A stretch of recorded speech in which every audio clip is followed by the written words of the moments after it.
कार्तिक महात्म की जय। अर्थ 34वां अध्याय। सूर्य जी कहते हैं, यदि किसी में उद्धापन की शक्ति ना हो तो ब्राह्मणों को भोजन करा देवे। यदि ब्राह्मण ना मिले तो गौ का पूजन कर ले। यदि गौ भी ना मिले तो पीपल अथवा वट का पूजन कर लेवे।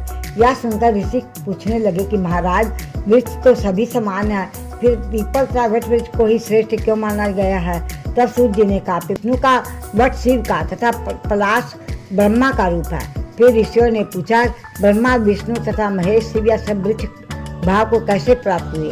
यह सुनकर सूर्य जी कहने लगे, हे ऋषियों, एक समय शिव जी पार्वती सहित एकांत में विराजमान थे कि उसी से देवताओं द्वारा भेजे गए अग्निदेव द्वारा उनके एकांतवास में कुछ विघ्न उपस्थित हुआ। तब पार्वती जी ने क्रोधित होकर देवताओं को श्राप दिया कि तुम वृक्ष रूप हो जाओ।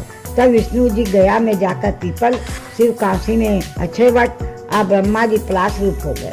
तभी से पीपल और वट का पूजन होता है। तब ऋषियों ने पूछा कि रविवार को पीपल का पूजन नहीं होता है और शनिवार को अवश्य होता है, इसका क्या कारण है? सो भी कृपा करके कहिए। सूर्य जी कहने लगे, ऋषियों, समुद्र मंथन के समय जब 14 रत्न समुद्र से उत्पन्न हुए, तब श्री विष्णु भगवान ने कौस्तुभ मणि तथा लक्ष्मी जी को संग्रहण कर लिया। और जब भगवान लक्ष्मी जी के विवाह करने लगे तो लक्ष्मी जी ने कहा, भगवान, मेरी एक बड़ी बहन भी है जिसका नाम दरिद्रा है, यथा पहले उसका विवाह होना चाहिए। विष्णु जी ने लक्ष्मी जी के यह वचन सुनकर उसकी बड़ी बहन ज्येष्ठा उद्दालक ऋषि को सौंप दी। ज्येष्ठा दरिद्रा का काला रंग तथा लाल नेत्र, बिखरे बाल उद्दालक मुनि भगवान की आज्ञा मानकर दरिद्रता को अपने आश्रम में ले आए। वहाँ आकर दरिद्रता ने देखा कि आश्रम में वेद पाठ तथा हवन हो रहा है। यह देखकर मुनि से कहा, मैं यहाँ पर नहीं रह सकती, जहाँ पर चोरी जारी तथा ब्राह्मणों का अपमान होता है, मैं वहीं पर रह सकती हूँ। उसकी यह बात सुनकर उद्दालक ऋषि अति दुखित हुए और उसको वहीं पर छोड़कर चले गए। कह गए कि मैं तेरे लिए कोई स्थान देखकर आता हूँ। दरिद्रा ने बहुत देर तक ऋषि की प्रतीक्षा की, किंतु उनके न आने पर वह रोने लगी और चिल्लाने लगी। तब लक्ष्मी जी ने भगवान से कहा कि हे भगवान, बहन दरिद्रा ऋषि द्वारा त्याग किए जाने से अत्यंत दुखी होकर रो रही है, अतः पहले आप उसे जाकर शांत करिए। तब वहाँ लक्ष्मी जी सहित वहाँ पर गए और कहने लगे, तुम पीपल में निवास करो, पीपल हमारा ही अंश है।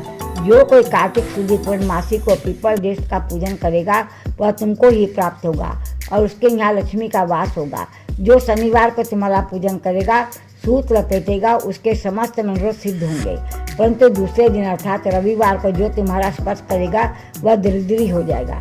इतना कहकर भगवान का ध्यान हो गए।